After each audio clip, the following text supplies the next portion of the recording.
While the warmer than usual temperatures have made things difficult for recreation this winter, some businesses are cashing in on the opportunity.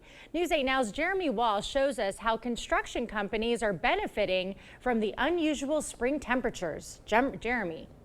Yeah, Emily, John Frisch has waited 2 years to add on to his summer home. He says if it wasn't for this above average winter, the project would never begin. Normally January and February are very, very cold, and it's not very sustainable to do outside work. Most years, John Frisch spends the winter inside.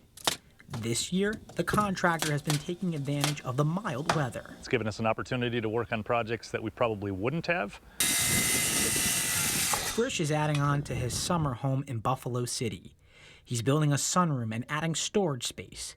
Usually he'd wait until spring to start, but recent temperatures allowed him to start early. This project wouldn't be happening right now if it wasn't for this weather. You know, it's something we've been wanting to do for a couple of years and time hasn't allowed, and this is actually helping us get it done. Frisch says if the weather continues, others should do the same. If it continues the way it has, start planning your projects because it's going to be an early year.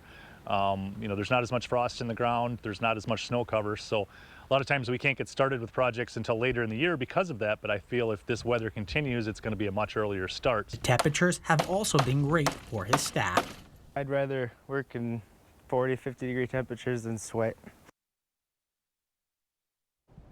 And I asked Frisch how many projects he usually does in the winter. He says it depends on how big the job is and how many his employees can handle at once. Emily. All right, thank you, Jeremy.